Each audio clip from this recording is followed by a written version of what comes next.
Zones have changed. Previously, there was 9 zones, now there's 12. The zones have different sizes, times, and movement. This is a huge change to Fortnite. Let's break it down into 3 sections, a quick overview, storm surge changes, and then overall gameplay. Let me tell you what the changes are. The game length is the same overall time.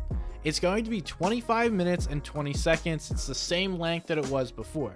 Just now, there's a different time on each zones. Look at this graph on the screen and it shows you the timing has really changed based on what was previous. Granted, you have 3 more zones, so obviously it's going to be different. The preview on our chart is going to show where zones are before closing and not moving, and then close means obviously while zones are closing. Take a look at first zone, for example. Previously, it lasted 7 minutes and 20 seconds from appearing to fully closed. Now that same zone is 4 minutes long, but there's a big difference. First zone is significantly shrunk. First zone is pretty similar to what we see now in the second zone.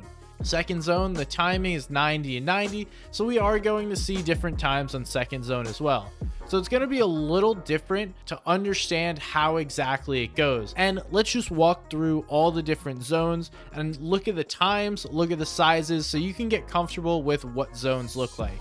So third zone is going to be 105, preview, 90, close. Then we have fourth zone is 90, 90.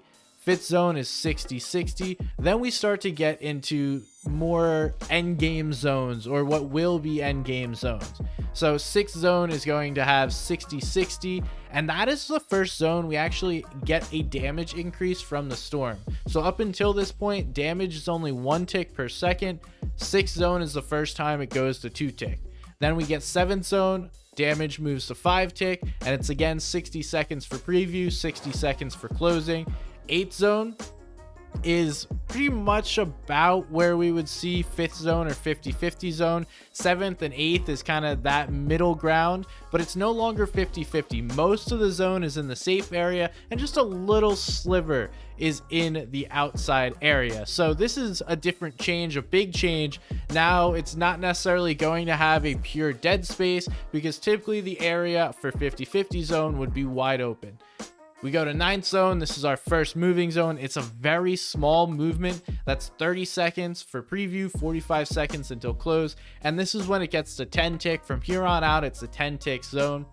10th zone, no preview, just 40 seconds until it closes. 11th zone, same thing, no preview, 40 seconds. 12th and final zone, no preview. You got 60 seconds, and that will be the end of the game. That is the 25 minutes and 20 seconds.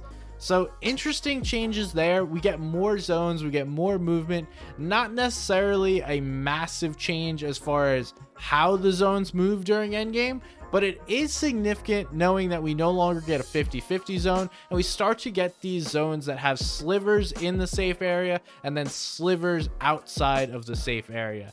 Not 50-50 like it used to be, but 90-10, 80-20, 70-30. I don't think we get to 60-40. I don't know the perfect math. I'd have to actually calculate that, but it's insignificant, right? It's just a little bit in the zone and outside. So that's overall what it looks like. I have the chart listed in the description below if you want to see what the new times are. You can go ahead and do that, but let's just look at all the zones laid out and take a quick peek at what exactly our storm acts like during these zones and how it moves throughout the game. So this is what it looks like. Big zones early, smaller, smaller, smaller. Now, in addition to the zones playing differently, obviously that's going to change how Storm Surge worked, because that was on set zones. So previously it was the odd zones, 3, 5, 7, and 9 was the end of the game, so you didn't need it. Then it changed to 2, pretty much every zone after 2. And then in this season, we're going to have it change once again because we're getting even more zones. So no storm surge in zones 0 and 1, so preview and zone closing. Then zone 2, you have to have below 90 players. Not really significant. Normally you get below 90 pretty much naturally with off spawn fights, and that's zone 2 and 3. When zone 4 appears, 78 is when the warning comes, and you have to get below 78 before zone 4 closes.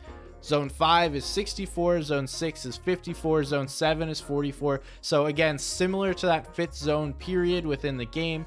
Zone 8 is 40, and then moving zones once again are going to be 30. Not a huge change as far as Storm Surge goes, but it is going to be a big change to understand, okay, this is constant for each and every zone. I need to be aware of what these numbers are. You need to know them. They're on the screen. Fortnite Status also tweeted them. These are for solos and duos, and for trios, it's going to be slightly different, so be aware of this. Counting for trios as opposed to duos. So 63 in 5th zone, 54 in 6th. 7th zone is 42, 8th zone is 39, and then 30 again. So just rounded to be able to be divided easier by 3 as opposed to having 1 or 2 players go down. And it makes sense, right? You're playing trios. It should be based on the number of trios, not necessarily just the overall number of players. So nice little change there for Storm Surge. But again, big piece for you guys to understand exactly how this works. Okay, lastly, let me break down how this is going to change overall gameplay. Not necessarily going to speed up the pace of play early on, but I think towards the end game, it is going to make players a little more aggressive, knowing that Storm Surge is going to force you to take fights earlier, and you can't necessarily just sit back. But the interesting thing is that most players are going to get into a similar area come 4th, 6th, 7th, 8th zone. It's not going to move yet, and most of the players are going to be in a contained space, so I would expect a lot more fights, not necessarily your traditional sit-up Storm Surge tag during those zones. And it's also going to be more difficult for edge teams to perform as well, because they're going to be behind on these zones and have to be pushed to move faster. Previously, if you pulled zone for 1st zone, you would have plenty of time. Now you can't necessarily just sit back for 7 minutes and 20 seconds until you have to move. If you continue to get zones, that's fine. You don't have to move. But for the players on the outskirts of the map that don't pull the zones immediately, they're going to be forced to move a little quicker. This is going to change the overall pace of play, and I think it's going to speed it up, although I could be wrong, and we're going to have to wait to see exactly how this plays out once tournaments start.